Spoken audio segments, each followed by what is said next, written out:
let me show you this little button over here. Have you ever seen this before in a sink? Okay, let me show you how it works. I open the water, press it once, and it sucks all the water in. Press it twice, and it turns off. This is a garbage disposal button, and I want to show you how you can install it yourself. Hello, welcome to this video. This is Hugo Correa, and I hope you're having a great time. Now, I have this double sink over here, and I want to show you how you can install a garbage disposer in one of the holes that you have over here. It's pretty much up to you and exactly where the piping is. So we installed this nice faucet before, but in this case, I want to show you how you can install this amazing garbage disposer, and you can drain all your food over there and actually get rid of all the stuff without clogging your piping. So here is one from Insinkerator. This one is a half horsepower with 3 years of warranty, and it has some cool features that I'm going to show you. Now this comes with its own strainer. That means that you're going to take one of the strainers off and you're going to install your own support. This thing comes with like a special support. Not only that, but I bought this separate. This is the switch that you saw a moment ago, the on and off switch that is operated with air. And also this cord from the same company. This cord is the one that we're gonna install there because we need to plug it into your new switch. And also an outlet. This is because you have to have your own power line under the sink so you can actually operate your garbage disposer. It's an electric garbage disposer. So what we're gonna do is we're gonna open it up and we're gonna start installing our things. Now you have a hole over here ready, and we're gonna open another hole so we can install the switch on the other side in a nice symmetrical way. Now you can get rid of other things and install it wherever a hole is. Now this is the box that we are gonna use. Power comes already there. We're gonna take this strainer out, this drain out. We're gonna install our new support over there. It works really well. I'm not going to go over that because it's fairly simple. You want to make sure that you follow the same installation that you do when you're going to do a strainer. Now make sure that you turn off the power before you remove this. Obviously you don't want to have power when you put in an outlet, right? And now is the part of installing our new cord. Now this cord comes with 3 wires. One that have these little grooves, and the little grooves are the ones that are going to give us the power for the white wire. Now if you notice, I put this little wire connector over there. I just twist it inside, and later on, once I finish doing the connection, this is the one that has the little grooves. You want to make sure that you connect that with the white wire. That will be the neutral, and you have this little wire nut. You want to make sure that you press this really well. You want to go ahead and use the other one. The other one will be nice and smooth.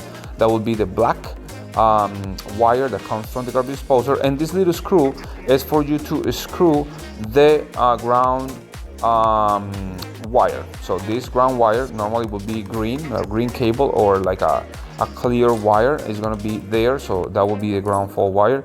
And go ahead and cover back again the hole, and don't forget to now tie those screws on your wire connector, that metal wire connector. Now you have a reset button and also this Allen key, so if it gets stuck, you can remove it.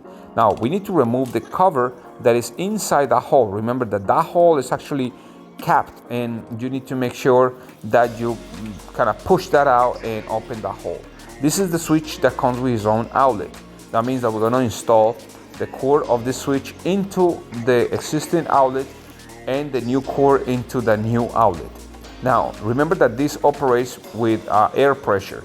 So what we're going to do is we're going to make a hole. I'm going to use this hole saw over here, and I'm just going to make some measurements so it's actually symmetrical with the one on the other side that provides the soap.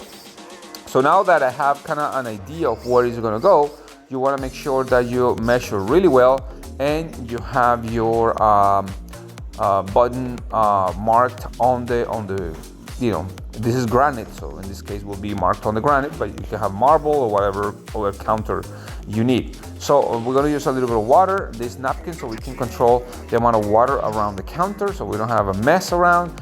And also we want to make some small marks so we know exactly where we're going to do this hole. We don't want to do a hole that is not symmetrical. It's going to look kind of awkward. So I'm going to use the switch itself to mark around and make sure that I know exactly where the switch is going to go. And right in the middle of that, I'm going to mark the hole where the hole saw is going to make our perforation. It's really important to hold it nice and straight because, if it moves too much, then you're going to be off.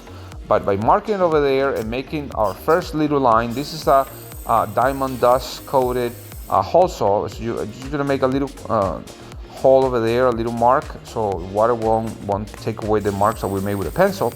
And you want to start in an angle holding the entire screw gun because of the drill, because in this case, if you don't do that, it's going to kind of scratch the rest of the surface. Go ahead and clean everything out, and just put the hose itself that goes inside there. It's not a wire, it's actually a little tube.